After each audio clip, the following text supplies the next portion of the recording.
Get excited, Browns fans, because no matter what happens in the 2025 season, it's going to be one hell of a ride.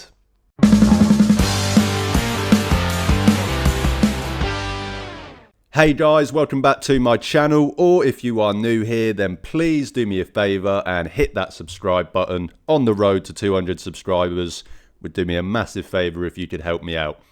So, I've been kind of sat here, thinking of video ideas. Of course, school's out for the Browns. They get their little summer holiday, their little summer break. We've got no football in Berea until the end of July. So, in that kind of thinking what to do a video about, of course, there's not really the best things going on in the world at the minute, shall we say. As I mentioned, obviously, no football in Berea for a few weeks is probably the top of that list. But also, potential World War III. So in light of that, I thought, let's bring some positivity to the table. Let's not be too negative, because I was actually going to do the flip side of this video, but I thought, nope, let's inject some positivity into the world. So today I want to talk about 3 things that I am excited about for the Browns 2025 season. This isn't 3 things I think is going to take them to the Super Bowl. This is just 3 things that I am purely, as a fan, excited about for next season. We'll jump straight into it. Number 1, well, not number 1 in terms of order, but just number 1. These aren't in any particular order. But first up, the defense. I've spoken about it before multiple times in some of my previous videos. I think that this defense is going to be good next year. Not just good, great, and has a potential to be elite. And be closer to their 2023 selves than they were, of course, last year. Last year, yes, you could argue that the defense regressed, but how much of that was put in bad spots, shall we say? I mean, 2023, even with the Browns offense being as up and down as it was, it was actually insane how the Browns defense was able to be, as successful both just on the field and statistically, considering that their offense kept putting them in, terrible positions.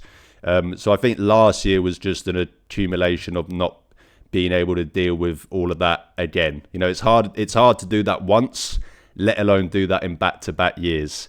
So, yes, people can say that the defense regressed. For me, if there was one area I was all seriousness going to say that they regressed in, it was probably the run defense.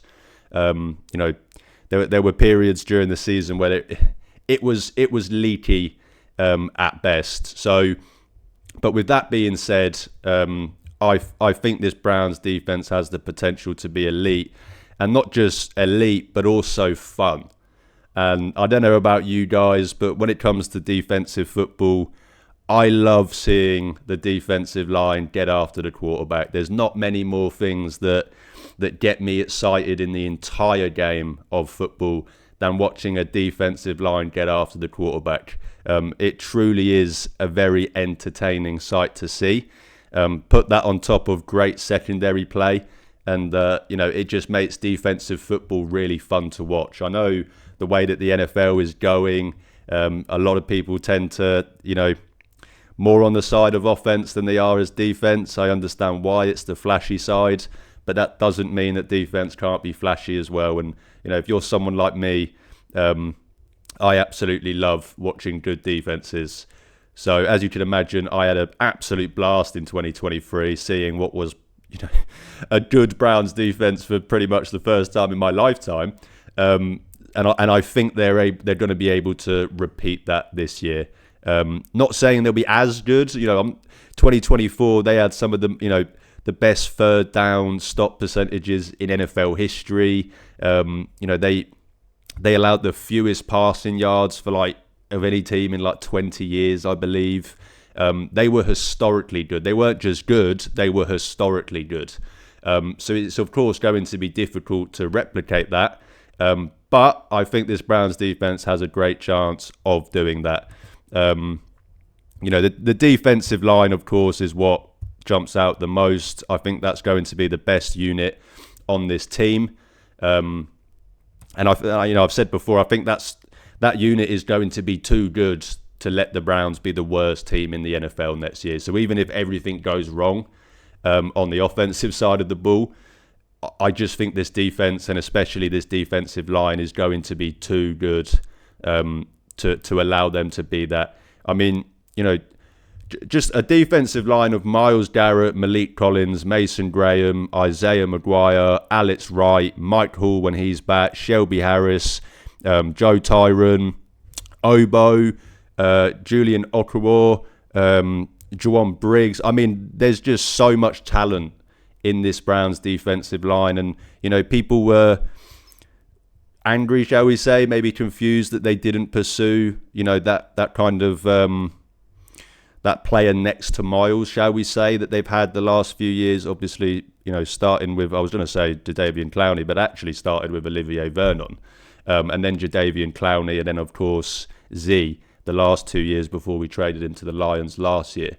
So I know a lot of people were kind of calling out for that, but I think they answered that in the draft. And, people might say, well, Mason Graham's not an edge rusher, but having someone as good with the potential of Mason Graham next to Myles Garrett makes whoever's on that other edge position less important. And then even then, I still think all those guys I named can do more than a good enough job on that position. But, just how much they're going to get freed up because of Myles Garrett and Mason Graham. I mean, throw Malik Collins into that as well. Great pass rusher from the interior. If Mike Hall can come back healthy and quickly, this Browns defensive line is going to be overwhelming for opposition offensive lines and quarterbacks. I'm incredibly excited about it.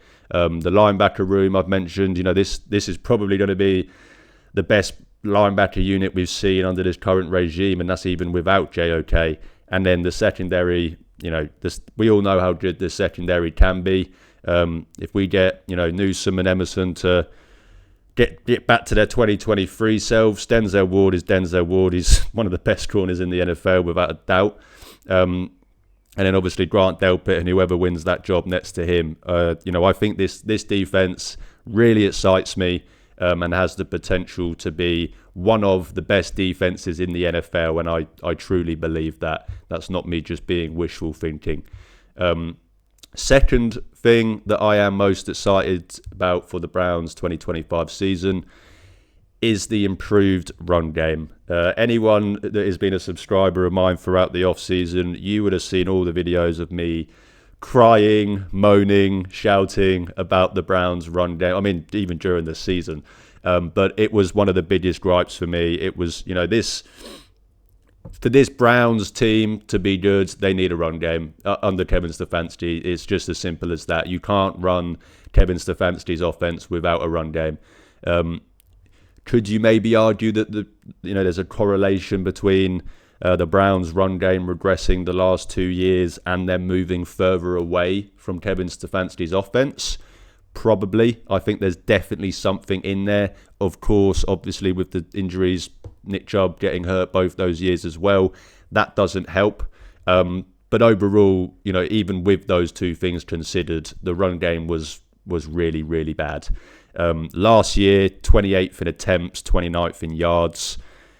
28th in attempts. I didn't think I would ever see a Cleveland Browns team under Kevin Stefanski that is 28th in running attempts, and that's not so much because they had a really good quarterback and wanted to throw the ball.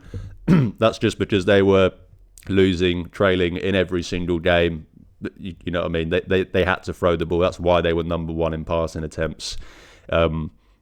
So to only run the ball 28 times just shows you how... Sorry, to run the ball ranked the 28th in the league just shows you how far away they moved away from what they do best. Even 2023, better, don't get me wrong. Of course, they were fourth in attempts, which that's about where I expect a Kevin Stefanski team to be. But they were 12th in yards, so they did obviously take a little bit of a step back there.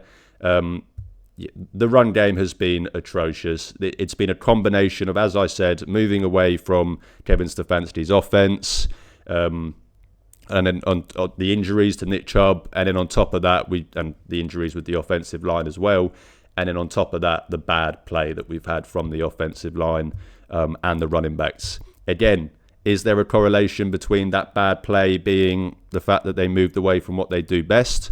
We will find that out this year.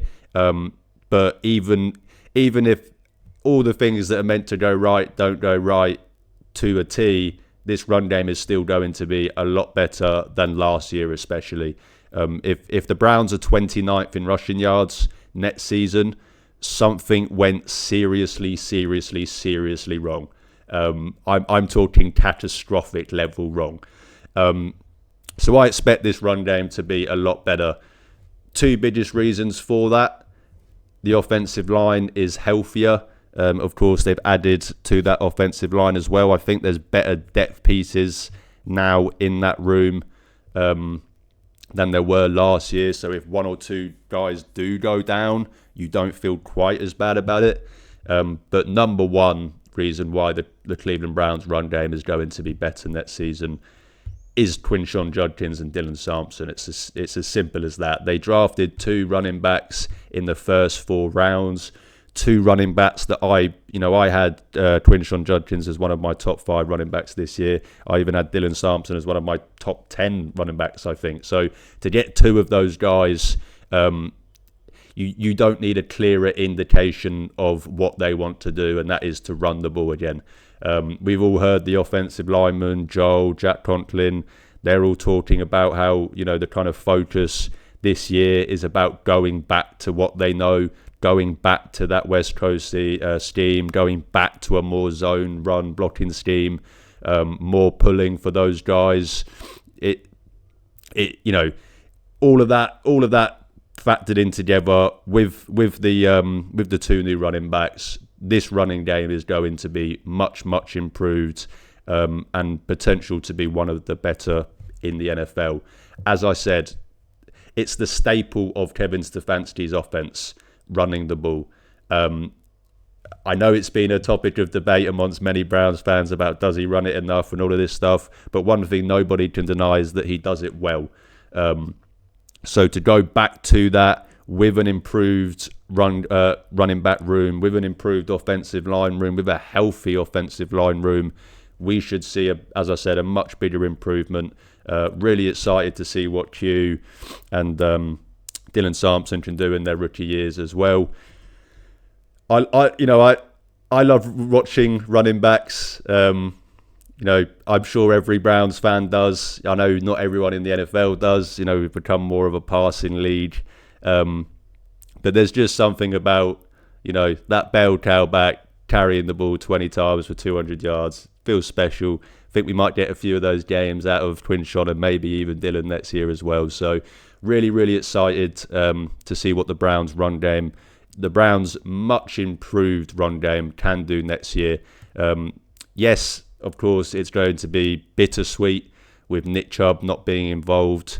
But even with that being said, it's going to be night and day better than we've seen, especially last year and even the year before that as well. Before I go on to my last one, some honourable mentions. Jerry Jeudy, obviously excited to see what he can do in his second season for the Browns. I mean, in his first season, he broke the receptions record and had over 1,200 yards. So very much looking forward to seeing what he can do in year 2. In a room where, he's probably even more in control of that room than he was last year. Last year he came in as the number 2 next to Amari Cooper. Once we traded Cooper, obviously he became the 1. But this year he is night and day the 1. He might even be the only wide receiver on the field in a lot of some of those personnels. So expect to see a lot from Jerry Jeudy. Excited to see what he can do. And I'm also excited to see if any of the other young guys can step up as well. Jamari Thrash has looked pretty impressive in camp. Cedric Tillman, David Bell. There's talent there. Excited to see if any of those guys can step up behind Jerry Jeudy. And I'm also excited to see if Deontay Johnson can have a bit of a renaissance year, because if he does, boy, will that be fun mocking Steelers fans on social media about. So hopefully that can happen for that. Harold Fanning next to David Njoku is going to excite me. Harold Fanning, you're probably bored of me talking about him if you followed me for any of my draft coverage. My absolute draft crush. Absolutely love him. I think he can be a good NFL tight end, and especially a very good receiving NFL tight end. And who better to learn next to than David Njoku? Really excited to see what those two can do. I think they're both versatile. You can do a lot with both of them. It's not just your traditional two tight ends. If the Browns even have three tight ends out there, that doesn't mean it's as heavy of a formation as it might seem, because with Harold Fanning, you could pretty much move him anywhere. You could put him in the slot and fuck it, you could even put him out wide if you wanted to.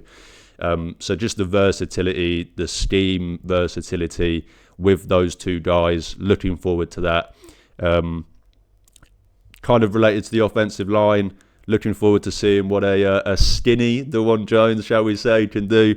DeJuan Jones, all the talent in the world. I mean, this is a first-round talent tackle, in my opinion.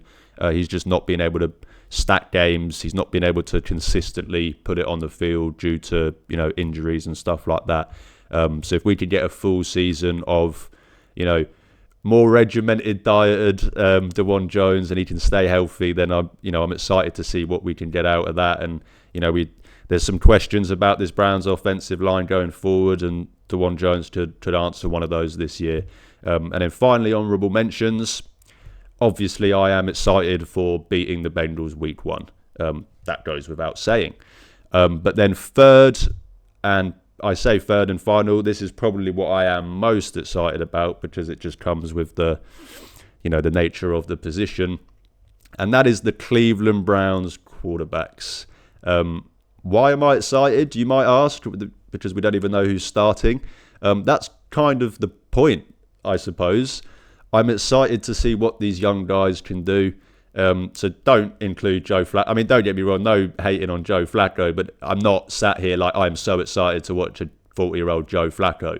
I'm excited to see if any of these young quarterbacks can, work out and give this front office a very, a proper kind of debate about what to do with those 2 first-round picks next year. Because, if Shedeur Sanders or Dylan Gabriel can come in and ball out and prove that they are the answer at the position, then that just gives you so much more versatile of what to do with those 2 first-round picks next year.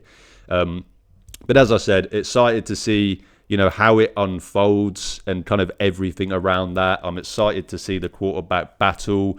I'm excited to see which guy or guys kind of separate themselves and kind of, take that spot at the top. And then, of course, whoever does win the competition, whoever does become the starter, excited to see what they can do in the season. Especially with 2 young guys, 2 rookies. At the end of the day, yes, if you didn't draft him in the first round, of course, the likelihood of these things happening is quite unlikely. But it's never say never. You never know.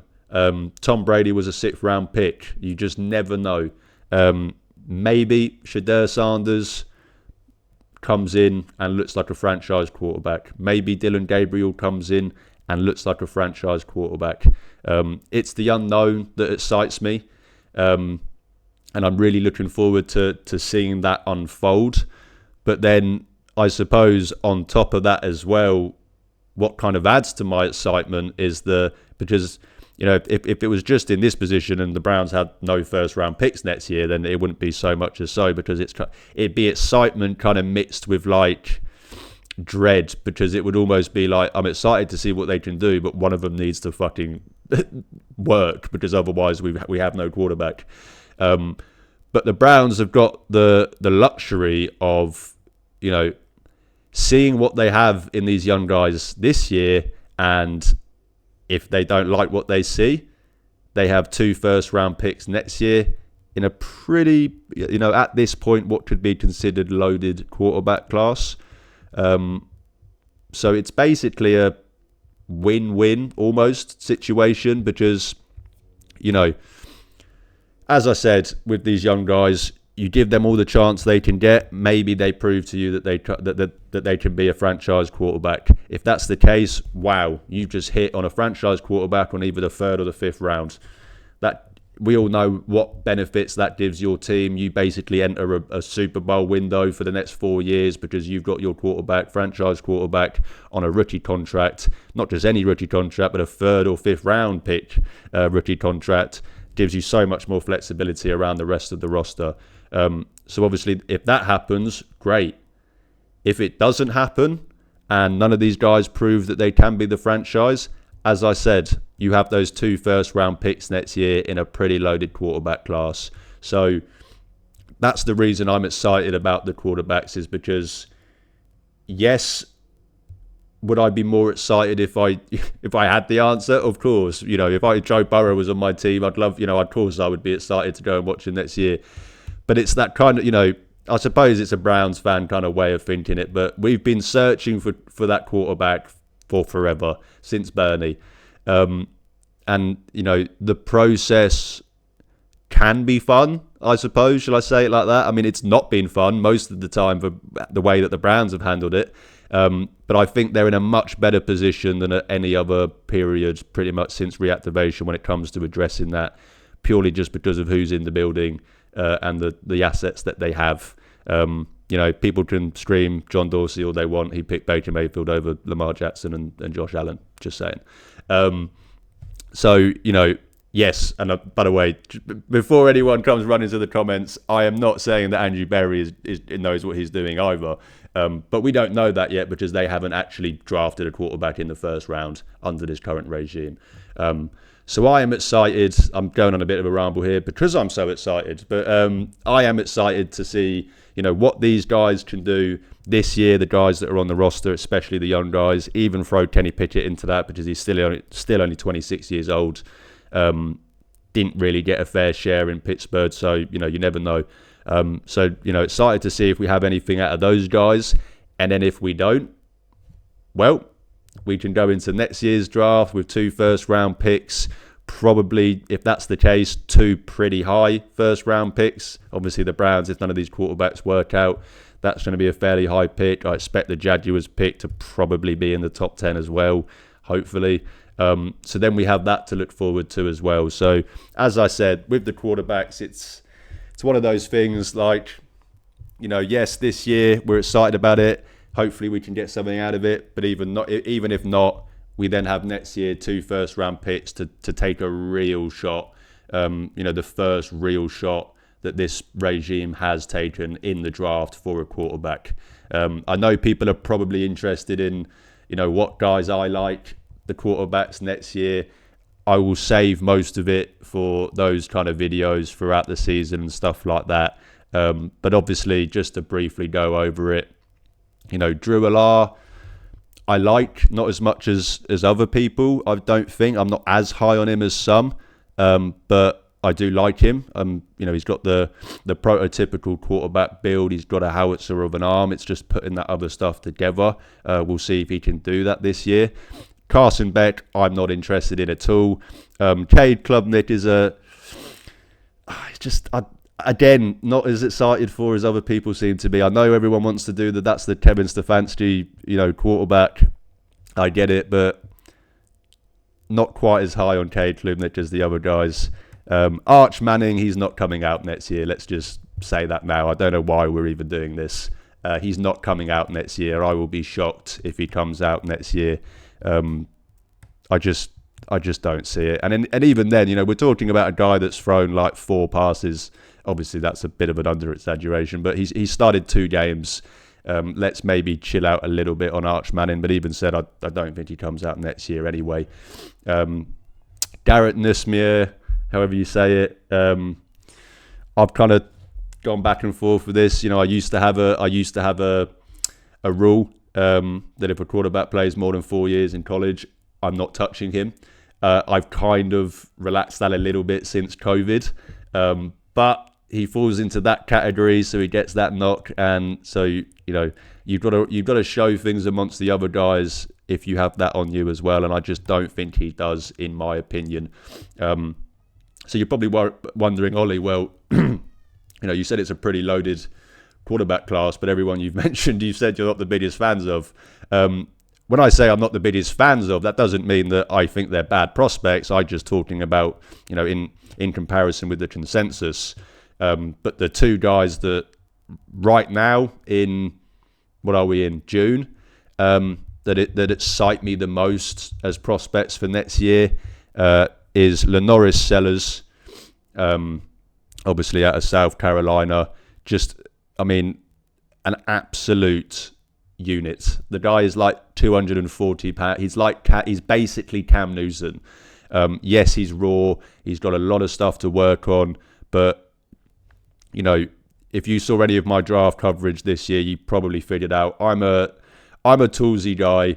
I like traits. I like, I like things that you can't teach, because in the end of the day, I can teach certain part, not me, but the coaching staff can teach certain parts of playing quarterback. You can't teach 6'4", 240 pounds at quarterback with a 4.4 speed. You just can't teach that. He's incredible when the play breaks down. He really is creative. He's one of those kind of players.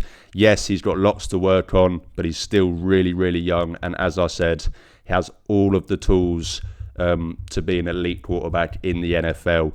And then the other guy that I will admit, Corey Kinnan has officially sold me on.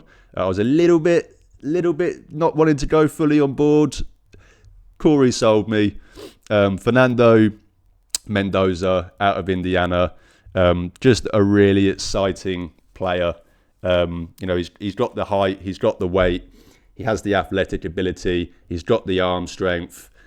He's got the kind of traditional things that you want, but he's also got the new age things that you want, with his escapability, with his kind of improvisation, with his throwing on the run, throwing outside of the pocket, getting out of the pocket when plays break down. He does all of those stuff. He's still raw like the Lenoris Sellers, but they're the two guys that for me right now excite me the most based on their tools and their traits. And either of them go out and have a great season next year, they're probably going to be the number one pick, in my opinion.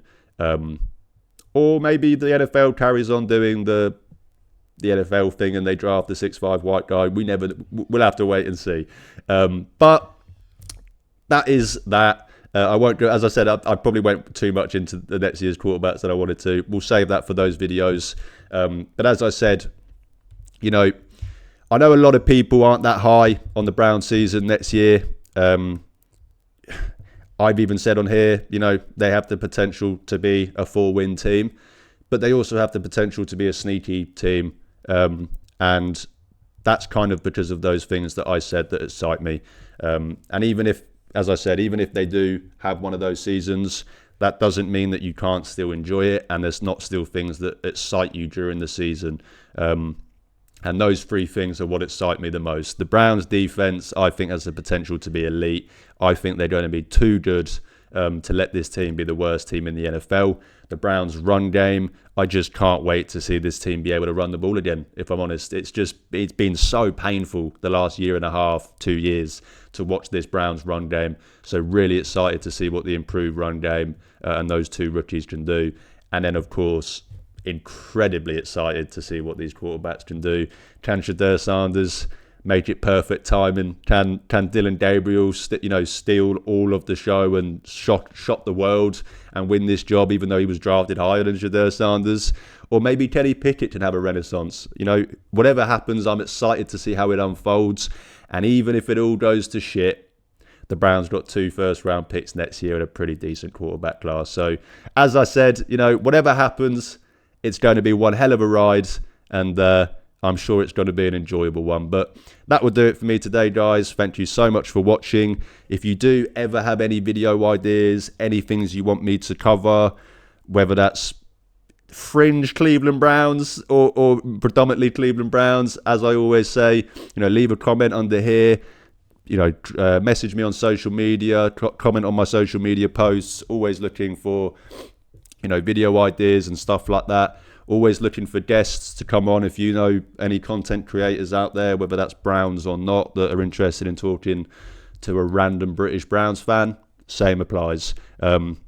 But as always, guys, if you do enjoy my content, please drop this video a like, hit the subscribe button. It's free, but it really, really helps out my channel. You can also check the links in the description to see where you can follow and interact with me on social media. As I always say, I'm trying to build a community of Cleveland Browns fans, and even if that means I only get to talk to one fan a day, I'm happy because I'm talking Browns football with the best fan base in the world. Thanks again for watching, guys. Have an amazing rest of the week, but most importantly, go Browns.